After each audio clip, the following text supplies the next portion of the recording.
Hello and good morning.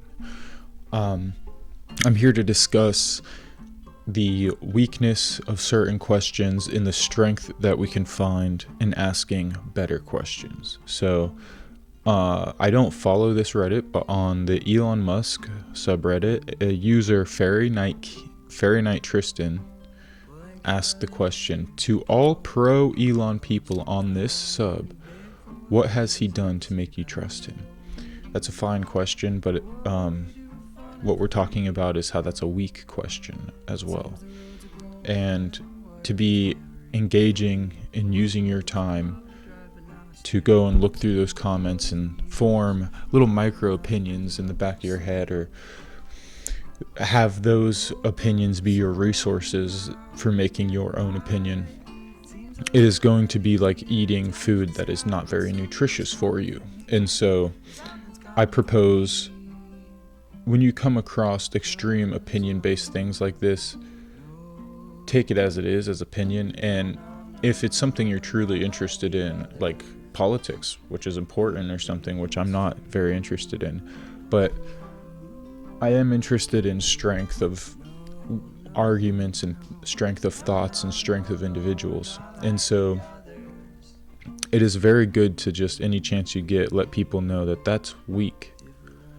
Acting like that, living like that, it makes you a subject to opinion, not a subject to fact, which is why you can be ruled over, kind of, because people can change your opinion, but people can't change facts.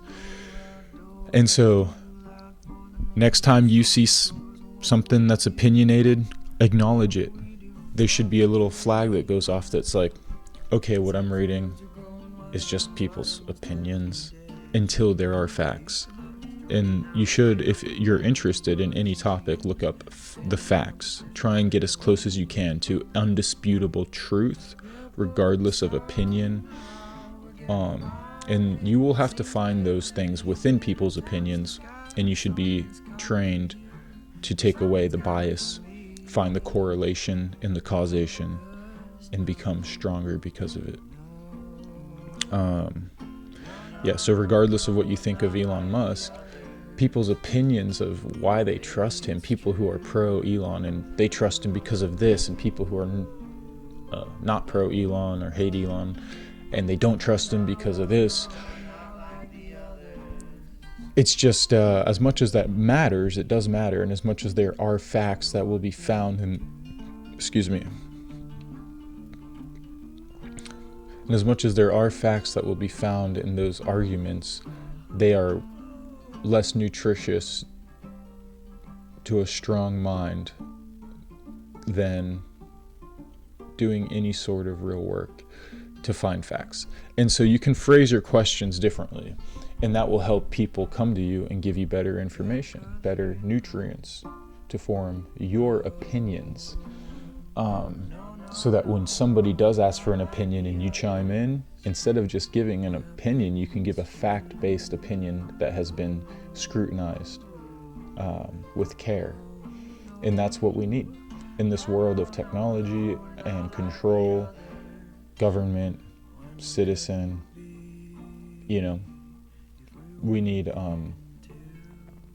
strong individuals with strong facts, and who can hold up to integrity and scrutiny with integrity. And you should be aware of that. So this is pretty basic stuff. It's not like mind-boggling, mind-blowing stuff. But if you're caught up in a political wave of opinion, because that's what most media has to do with nowadays, you are doing yourself a bit of a disservice, and it might be hard for you to realize that this is happening to you. So it's always good to build in a checking system for all things. So when you read something, this is an opinion, so I'm checked. What is this? Is this a factual? Is there sources? This is an opinion. Okay, now I can continue knowing this is an opinion and not using this information as fact until it has been further checked and scrutinized and holds up or doesn't. And Furthermore, it's like the example that came to my mind was when you call a police officer or you get in a car accident and a police officer shows up, you might not trust them, but they still have a job to do. And whether or not they smoke dope and hit their kids at home, you can't you can't know that on the spot. That's why the facts are important, right? So like you probably would be able to tell, because that would probably affect their job and their attitude, and you probably wouldn't like that person immediately. But it's, you don't ask when a cop shows up to do a service for you if you trust them necessarily. It's like you don't trust them, they still have an imposed will upon you. And so that's like why I thought it was silly to ask if people trust Elon Musk. Like, he is a powerful person, he's one of the richest people in the world or whatever, and also now holds a government title. It's like, it's kind of beyond your level of trust in why you trust him. It's got to be a higher level of scrutiny. And so while all conversation is like probably good conversation that is based upon reciprocal listening and talking, there are better ways to do it, and I encourage everybody to be better. And that's just something that came to my head when I was scrolling and I saw that, and I was like, what a silly way to ask a question about somebody that is just, it's like almost like asking like, what's your opinion about the weather today? It's like, well, what are you going to do today? Did you want to go swim? Well, it's cold, so you're probably not going to like the weather. Sorry. It's like, there's so many opinions people will give based off their situation rather than based off the facts of the person, and then what you can predict about their actions in the future. And that's just a dangerous thing. That's how you get manipulated, is by asking other people's opinions too much, honestly, and just listening to those. So, in this world of free communication technology where you can talk to anybody, maybe refrain from opinions. Maybe take a little bit of refrain from indulging in opinions and spend more time on facts. And then when you do get to give your opinion, hopefully with kindness, it will be a much more integral piece of information to people. You will be necessary and important, and you will hold up and be valuable and strong. So do what you want, but you should want to do your best.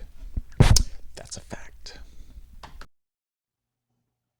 One final thing I had to add is the whole reason for this, the whole reason a flag went off in my head, is because somebody was asking a question in order to get critical information to help them form an opinion. And their question was weak and opinion based, not fact based. And we need facts to um, make opinions, not opinions. And so that's the main thing to focus on. The main takeaway of all of this is, why was that question so weak?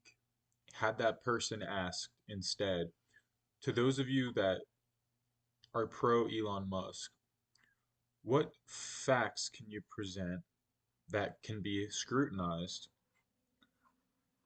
and what resources, what facts and resources could be presented as to why he is the best candidate for the position he's in, or why you are pro Elon Musk and why you trust him. Because the word trust isn't even the problem. It's the fact that a person is asking a question, and if we have faith that that person is truly seeking to form their own opinion, They need to ask a question about facts, not about other people's opinions, um, because that's just groupthink and that's a logical fallacy. And this whole thing leads to many logical fallacies. Whereas if you start acting for facts, you could imagine that the comments would be people who would criticize each other's facts with other facts. So, like, here's this article where a journalist shows that Elon Musk did this and this and this, and that's why I don't like him. But then somebody could comment and say, well, here's the person who wrote that article, and here's a counter article showing that this and this and this is true and this isn't true, you know? So there could be real dialogue about real things happening with sources. Had the person asked a different question, they would have drawn a more educated crowd, perhaps.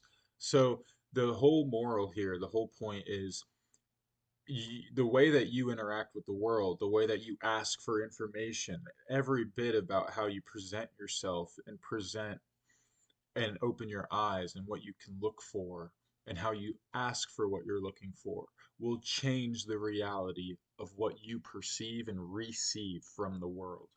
So, to be at your best and to be better is to literally be asking for the best and better of all things that you can receive. And that is the key here. That is exactly what is most important here. Not people's, nothing else, just that. The fact that it's up to you actually to criticize yourself with love and then improve upon yourself with a good word for that is called repentance, which means to acknowledge and stop doing a thing that you don't want to do because it's bad or not what you intended, and to do what is right instead. Um, and you can do that.